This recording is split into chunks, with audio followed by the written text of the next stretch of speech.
Welcome to Be the Ripple podcast. I'm Sabine, and I'm so glad you're here. This podcast is inspired by the Ripple Network, a platform dedicated to empowering women amplify their voices.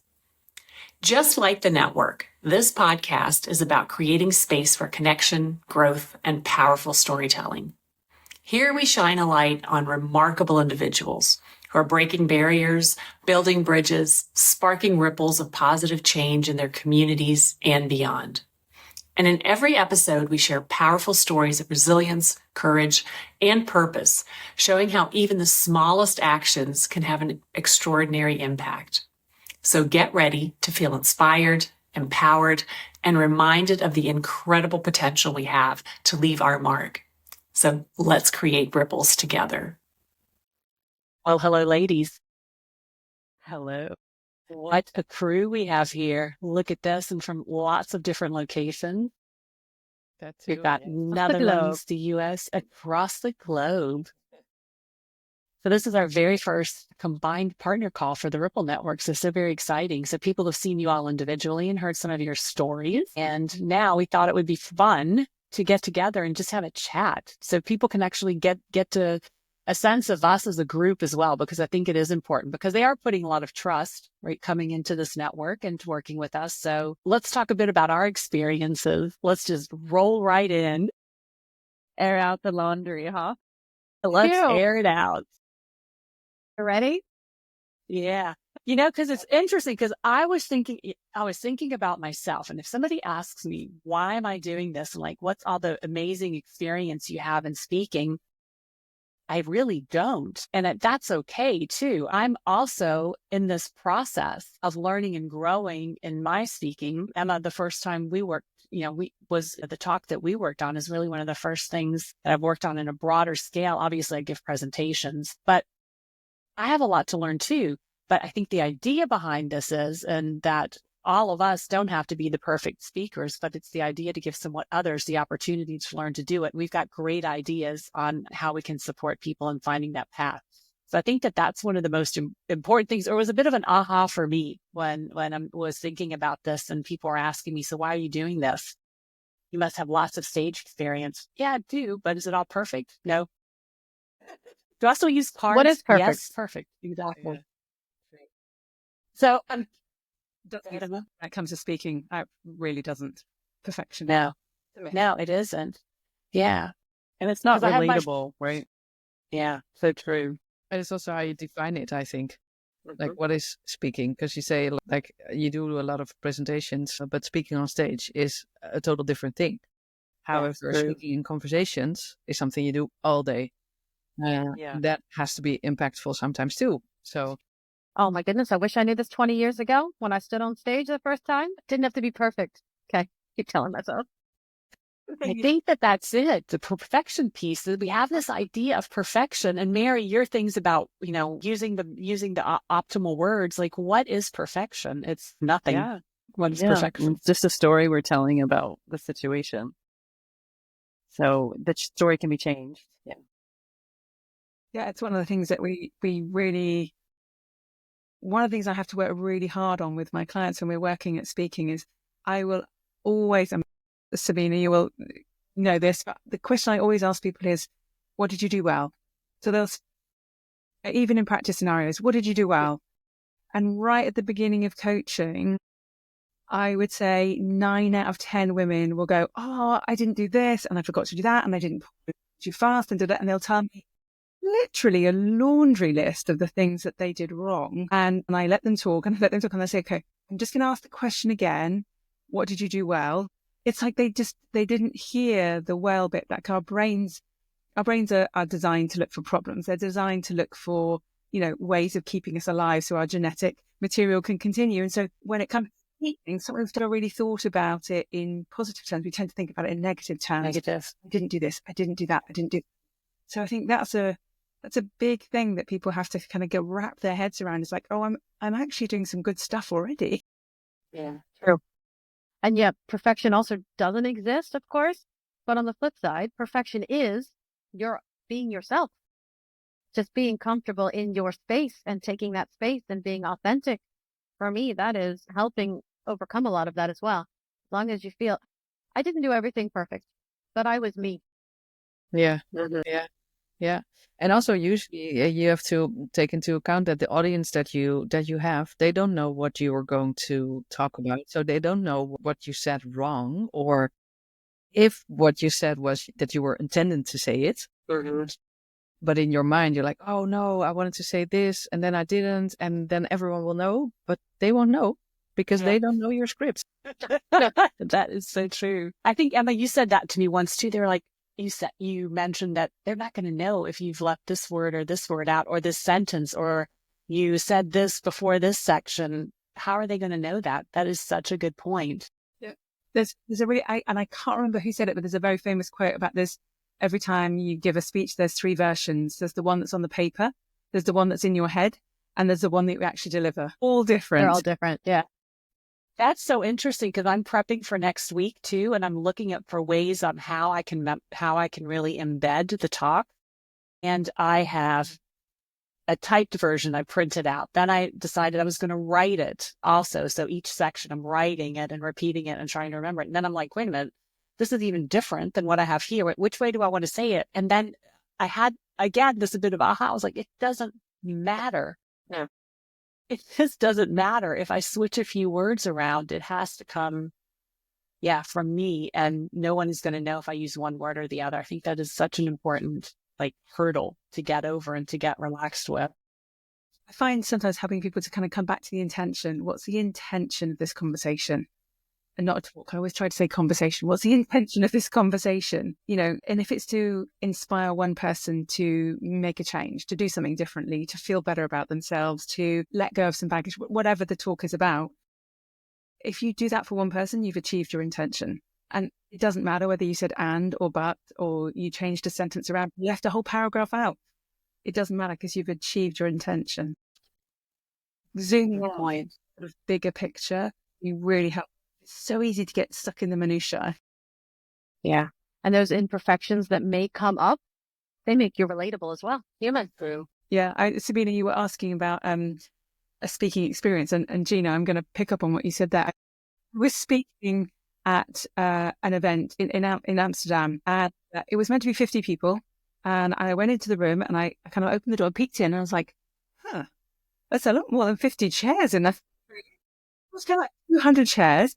There was an enormous stage and the biggest projection screen I have ever seen in my house. I was like, okay. And they said, we've got about 200 people coming. I'm like, okay. 1 minute. Mental reframe. And it was great. And so the stage was about 30 meters wide. And I did the speech twice, one each day. And the second day, I was really enjoying it. I was really getting into it. And the first day, I thought, I'm going to step off the stage tomorrow. I can feel I'm going to do that. And at midway through the speech, getting really excited about this thing, I stepped off the stage. It was only about 2 feet high. I literally did this kind of funny little hopping thing. I didn't fall over. Yeah, back up onto the stage. And I was laughing because I just thought, what a pit, and the audience were like, oh. And I cannot tell you, I mean, people come up and talk to me after speeches quite regularly. The number of people that came up after that speech and went, oh my God, that was amazing. Fell off the stage and then just kept going.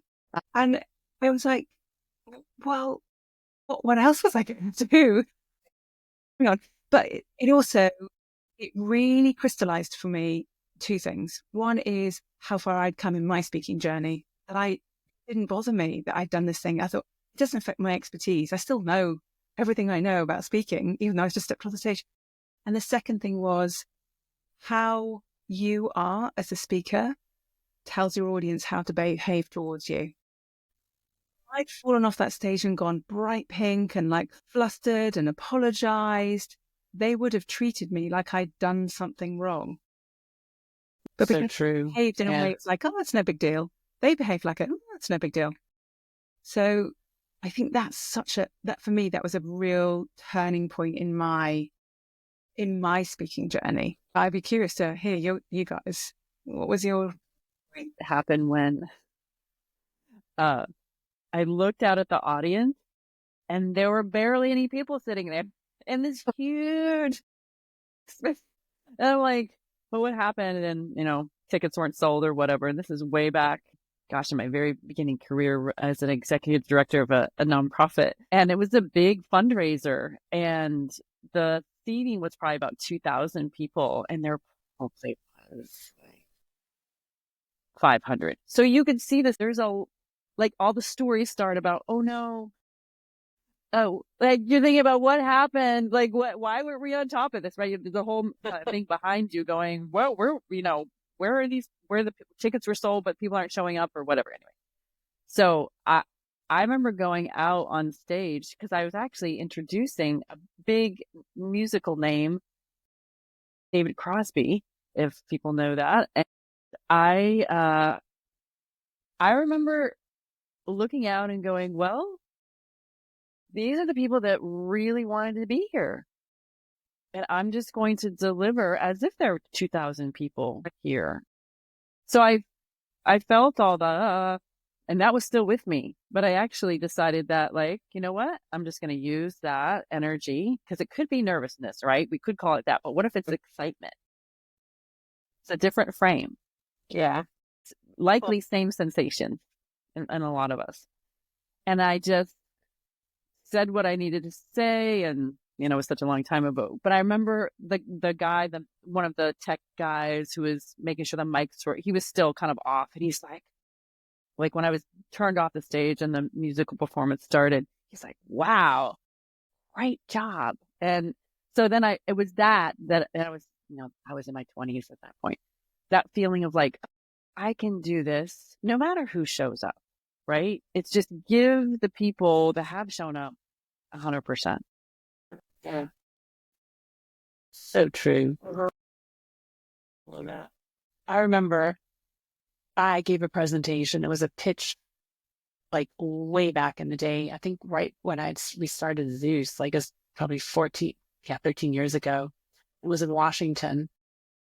And I literally thought, I tried the Superwoman pose in the bathroom. I tried breathing. Well, none of it worked. So I was like in the bathroom. It's got to work. It's got to calm me down. But I saw it on the internet. Got to work. I saw it on the internet. It has to work. Well, it didn't. And so I went into the room, and I was literally shaking. I was physically, like I was at cold. I was shaking so much. I had to lock my knees so I wouldn't tip over. And I did it. And then I listened to it afterwards, after they posted it online. And I was like, oh, son, let's watch this. And he looked at me too. He's like, how many times did you say, I was like, I think times. Then you also, well, I did. I was like, oh my God, people are going to see this and they're going to go, what? It's horrible. She can't say anything but, and she's shaking. And it's also just letting go of that, even if it's not, if you feel that it's not up to par or it's not your best, you doing the best that you can, it's also okay. It's a step. And I don't say 10,000 times now. So that's a journey in itself. And I've learned to pause and think and pull. There's so many great things to learn along the way, but that's been like 13 years. And I think it's incredible how much practice just has to go into it. And you keep going and you keep trying different things. And excited to learn like more things. I know, Emma, we've talked also about like inclination also in your voice and like mastering that and how to breathe differently. And there's just so much to do and to have fun with it and to get better or more comfortable. So I think that that's a really fun part of all of this too. Yeah. And that practicing it doesn't have to be in front of a crowd. It can be in front of your mirror. It can be a recording on your phone that you watch back and listen to your own voice. It's a horrible feeling. But it can be as simple as that. The key is just to try and to get started. Yeah, I always say to people, speaking is an act of doing, not thinking. Because about, creating a speech, a presentation, even a team update, it's like, it's what we write down on the paper or what we put on the PowerPoint. We think that's the speech, and we never think about the doing bit of it, the actual delivering piece. And And so that's where we get better, when we literally do it. And like you say, Gina, film yourself, watch it back, as virtual as that is, because that's probably the most powerful piece of data, piece of information that you're going to get that's going to help you improve. Just like you would if you're playing tennis. If you're learning how to play tennis, your coach might, I don't play tennis, but it might, but they're going to maybe film you hitting the ball so you can see what that looks like. And you don't sit there thinking, oh, I'm a terrible person, if you see that you don't connect with the ball brilliantly. But we do tend to think, because we have such an intimate relationship with our own voices, so much more personal when we watch it back on video. But honestly, it's the best piece of feedback. You'll watch it alongside someone else who can kind of point out what's really working brilliantly and what could be improved. Yeah, indeed. Yeah, and it's also the trust in yourself that you can do it. Because I haven't a lot of experience in presenting on stage. However, I do speak in front of groups and also get asked to do so. Like out of the blue, could you say something, because what you say is very valuable. And then it's without preparation, because you get asked on the spot. And then actually you can deliver it. You can do it if you just have a moment to. At least for me, it's always important to think, well, how do I do it? How do I structure it? And usually that works out better than when you have your script laid out, because then you are focused on that piece. That is what I want to deliver. However, if you do it in the moment and you think back on what you saw from this person, for instance, or whatever the topic is that you want to talk about, I think that that helps too. And trust is such a big part. Trust in yourself and trust that it's going to be okay. Yeah. And you've done that a lot lately too, especially you think about how many things that you do also with the HVA, the recordings. Like you've got all kinds of stuff out in the world that you've done. Yeah. True. How is it when you watch yourself again? When you watch those in the beginning, it was uncomfortable, and especially the voice. What Gina said, it's the voice that you're like, do I really like that?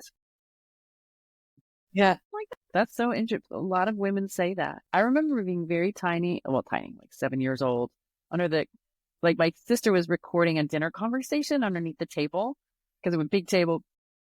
And I remember not saying a word, because at that young age, I didn't like the sound of my voice. And that up until now has really been an observation.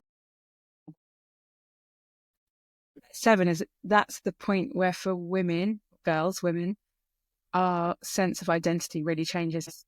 Voice really changes. So if you listen to children in a playground up to the age of about 7, it's really hard to tell the differences between the boys and girls in terms of sentence structure, tone of voice, who's in charge, who's a subordinate, all that kind of stuff. You can't really tell. And at 7, the girls suddenly become conscious of themselves and they start to change their language. They start to change.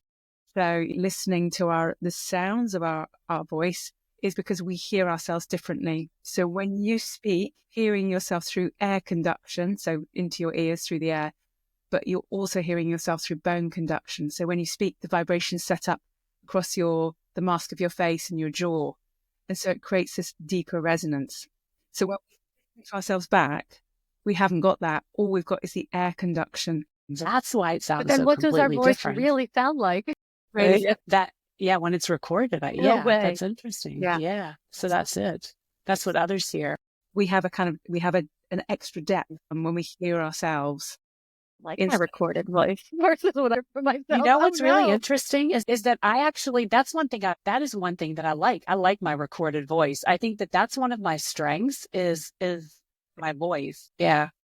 And that's why it's fun to work on it except when I get nervous and then I start talking really fast. So I'm really working on the power of the pause, breathe, what I've learned from actually most of you here on this call. Not me.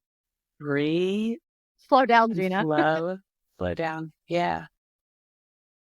Yeah. And also interesting because when I slow down, I think I sound like I'm talking like a robot, but that's not true at all. So also I think that's super interesting. When we slow down, we feel that it's much slower than what the others are hearing. Emma, because you've done a lot of study on this, on the voices. Yeah. Is that the Yeah, case? we have, you know what you're going to say. You know the topic usually. Your audience are hearing it for the first time. So they're processing it, and it takes a lot longer for them to process than it does for us to say it.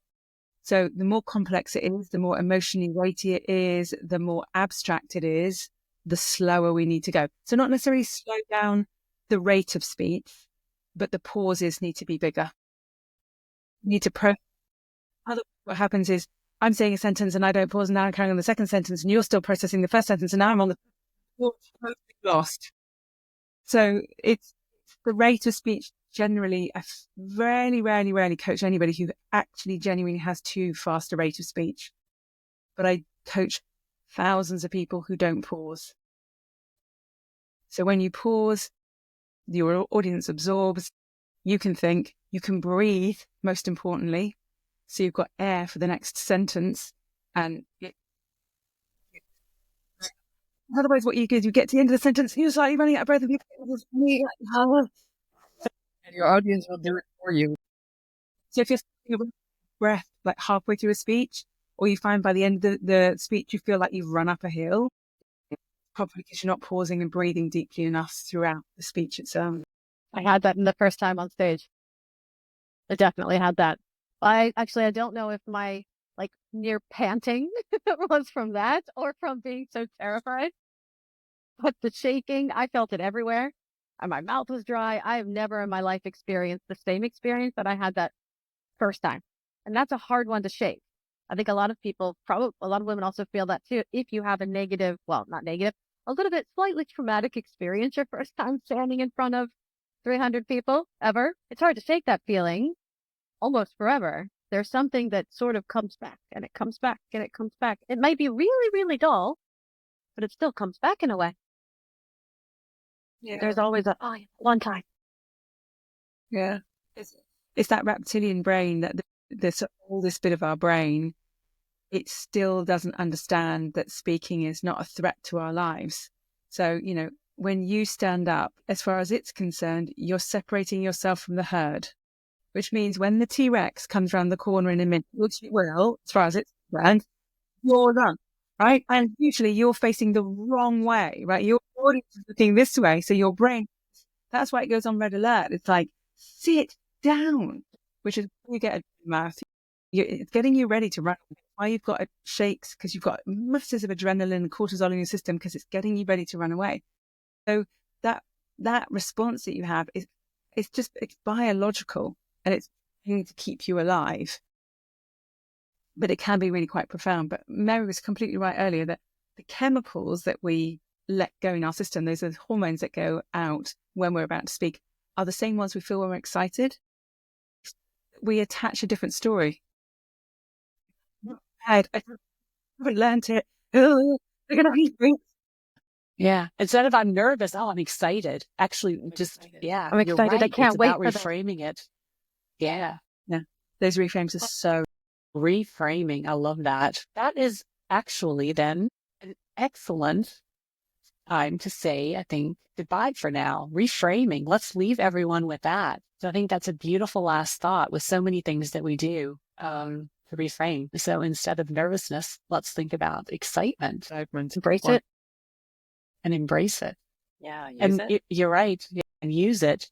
I think that's such an important thing, Mary, but you've done in some of the sessions where Suzanne has been on as well, is about using that. It's not getting rid of it.